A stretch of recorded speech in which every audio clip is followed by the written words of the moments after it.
Y cuanto más violento y más prolongado en el tiempo ese proceso de sobreestimular la economía, más fuerte la retracción. En ese sentido, Argentina ha vivido por más de 20 años bajo un régimen populista salvaje que ha llevado a la destrucción del capital, a la destrucción de la productividad, motivo por el cual estamos en una situación absolutamente miserable. Es decir, porque el populismo no es gratis. Los salarios en dólares promedio en la década del 90 eran $1.800. Y si ustedes ajustaran por la inflación americana, eso implicaría que los salarios argentinos en promedio deberían ser de $3.000, algo así como 3 millones de pesos. Y hoy, con suerte, digamos, y exagerando y poniéndonos muy optimistas, podríamos decir que son de $600, lo cual es falso porque son menores. Significa que los argentinos en esta aventura populista hemos perdido el 80% de nuestros ingresos. Es decir, esa es la verdadera catástrofe.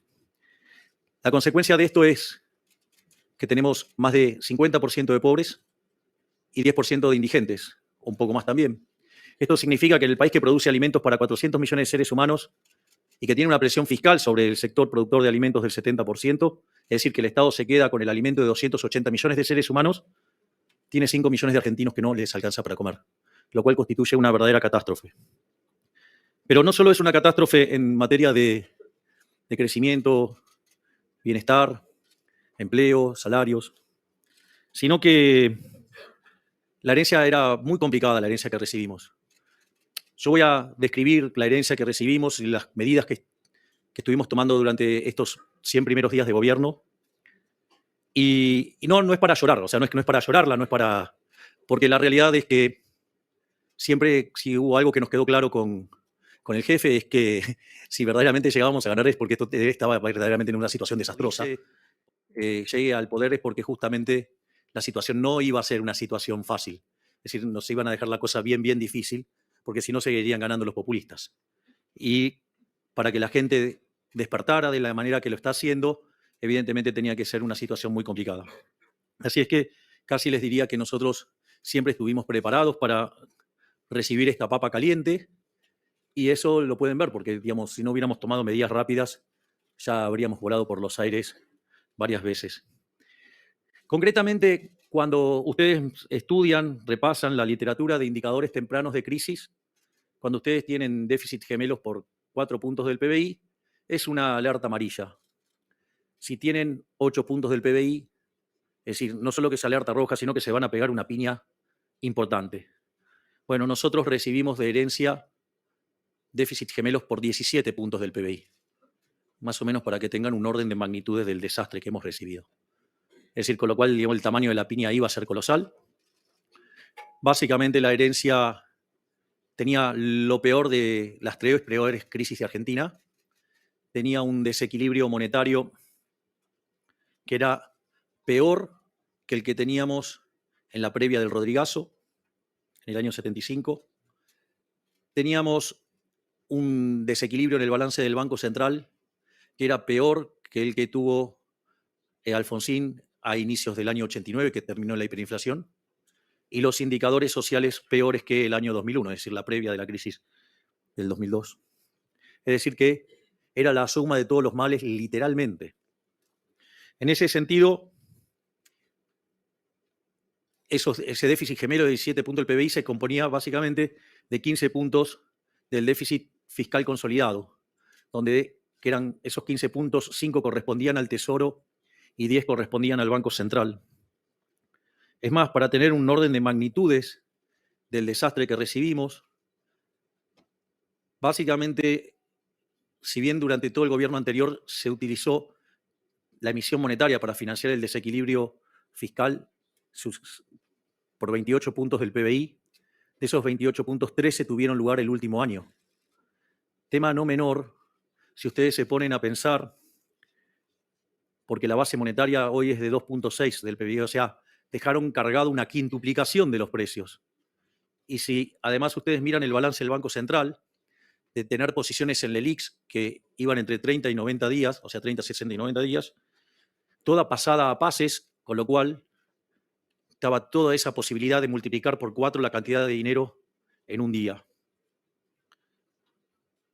En ese contexto, además, durante la primera semana del mes de diciembre los precios corrían al 1% diario, lo cual significa que en términos anuales es 3.700% anual de inflación. Si se paraban en las 2 primeras semanas, eso daba 7.500% anualizado.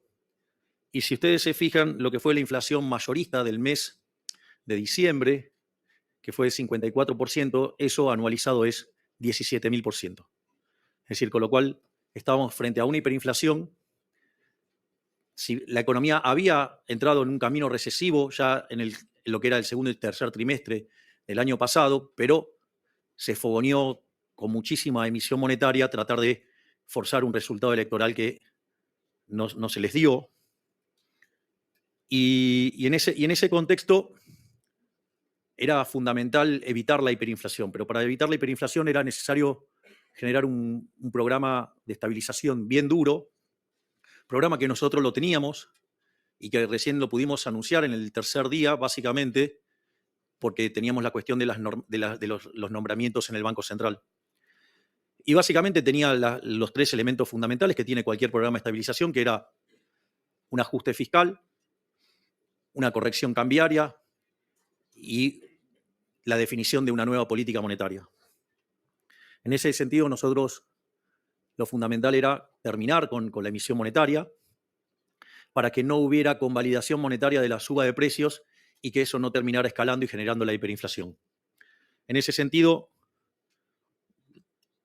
junto a la devaluación que se sinceró, porque básicamente lo único que hicimos fue llevar el tipo de cambio al tipo de cambio de mercado ajustado por impuesto país, y en ese contexto, en el plano fiscal decidimos ir a lo que se denomina la política de déficit cero, pero déficit cero en serio, no, digamos, mentiroso, es decir, déficit cero en la línea del resultado financiero, es decir, después de pagar intereses. Eso es muy importante porque si nosotros alcanzábamos el déficit cero en la línea financiera, significa que la deuda no crece más. Y si la deuda no crece más, la relación deuda-producto es no creciente. Por ende, uno se convierte en solvente intertemporalmente y la consecuencia de ello es que empieza a caer el riesgo país y bajar la tasa de interés. Y la tasa de interés recobra su función esencial, que es la de ser un mecanismo de coordinación intertemporal. Y que el proceso de crecimiento, guarde relación justamente con la tasa de interés natural de interés, es decir, la del mercado, no la que a un burócrata se le ocurre remanosear desde el Banco Central. No, aclaro para que quede claro, digamos, eso de estar tocando. Miren, una vez con una persona, yo me acuerdo que le dije, vos sos peor que Moreno, porque Moreno controla los precios de hoy, o controlaba los precios de hoy. Vos querés controlar la tasa de interés, con lo cual querés controlar los precios de hoy y los del futuro. ¿Por qué? Porque la tasa de interés es el precio relativo de los bienes presentes sobre los bienes futuros. Entonces, digo, es mucho más complicado. En ese sentido, nosotros además iniciamos un proceso de saneamiento del balance del Banco Central. Y la realidad es que nosotros creíamos que nuestro objetivo era alcanzar el déficit cero en el año 2024. Y la verdad es que estábamos perfectamente y absolutamente convencidos de llevar adelante un ajuste fiscal, el cual obviamente tiene mucho de motosierra y tiene mucho de licuadora. Digamos, si lo queríamos hacer rápido, había que usar las dos cosas. Y hay mucho de licuadora, y hay mucho también, y mucho más en realidad, de motosierra, porque eliminamos la obra pública de cuajo, algo de lo cual estoy profundamente orgulloso, siendo que la obra pública es una gran fuente de corrupción, de robo, a la cual me imagino que toda la gente de bien debería oponerse.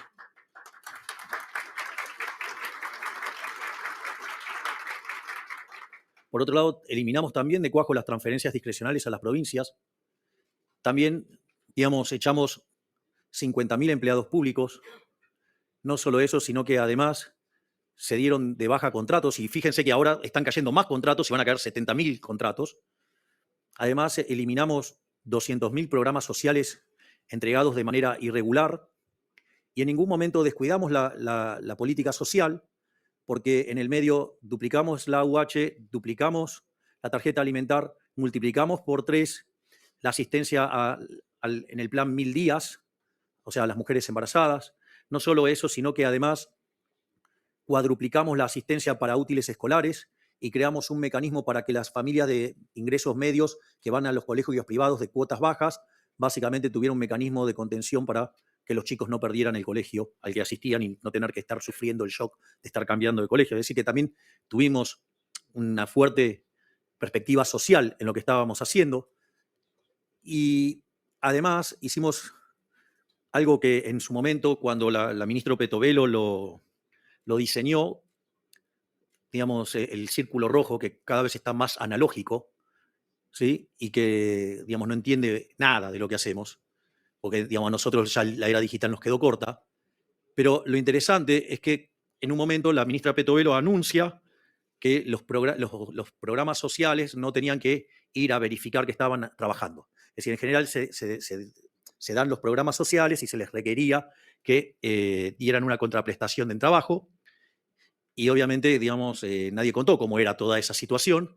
Y entonces nosotros, sabiendo lo duro que iban a ser los primeros meses mientras que el ajuste tomaba lugar, porque aparte, cuando ustedes generan un aumento del ahorro y no tienen contrapartida de inversión, eso genera caída de la actividad y eso hace caer el empleo o hace caer los salarios reales. Y eso, digamos, podía derivar en una tensión social que queríamos amortiguar. Y en ese sentido, es muy interesante porque la ministra Petovelo les saca la necesidad de que tengan que verificar que habían trabajado.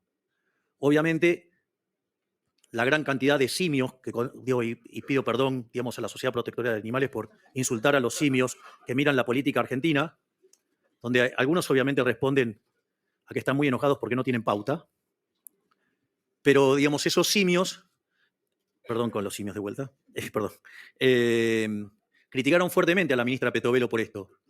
Y lo que no se dieron cuenta es que era una forma de terminar con los intermediarios, donde todos los gobiernos quisieron terminar con los intermediarios, pero el que lo hizo fue este gobierno. Básicamente, las personas que reciben los programas sociales, obviamente que reciben una tarjeta y eso va a una cuenta. Entonces creían que con eso se aseguraban de que no iban a ser extorsionados. Lo que no sabían era que ustedes tienen que ir a verificar que estuvieron trabajando. Y ahí, cuando ustedes iban a recibir la verificación de que habían estado trabajando, aparecían los Beliboni de la vida quedándose con la mitad de los ingresos de la gente. Y cosa que solamente se la validaban si ustedes les llevaban los bonitos esos donde tienen que validar que estuvieron en las marchas. Es decir, con lo cual, en realidad, le robaban la mitad del dinero, y no solo eso, sino que además tenían que ir y trabajar de piqueteros. Es decir, con lo cual, o sea, ustedes lo que estaban haciendo era financiar a delincuentes y además que arruinaran el funcionamiento de la calle. En ese sentido, al eliminarse la necesidad de contraprestación hasta el mes de abril, ¿qué es lo que sucedió? Esos delincuentes no les podían quitar a la gente el dinero que recibían por el programa social. Por lo tanto, eso implicó, sin gastar un peso más, duplicar la asistencia. Y al mismo tiempo, pusimos una línea para que denunciaran los aprietes y las extorsiones de estos delincuentes y hemos recibido cerca de 300.000 denuncias y hoy hay 18.000 casos en la justicia. Es decir, van a pagar por haber apretado a la gente para que vaya a las marchas. Y es más, Beliboni nos amenazó con que iba a juntar en la plaza 50.000 personas, con lo cual, evidentemente, tenía pensado llevar 100.000. Nosotros, desde la Nación, aportamos 12.000 efectivos. No recuerdo cuál es el número que aportó la ciudad, pero fue tremendo porque había más efectivos policiales que gente, porque solamente fueron 3.000. Con lo cual fue un éxito rotundo que en ese momento se coordinó entre la ministra Bullrich, Petovelo y el ministro de Infraestructura, donde además en los medios de transporte público se presentaba, digamos, el que corta no cobra y las líneas para hacer las denuncias. Y ahí, digamos, empezamos también a ordenar la calle. Es decir, le quitamos poder de fuego porque ahora no pueden extorsionar a la gente para que vayan a hacer esto y además, digamos, empezamos a cumplir el orden.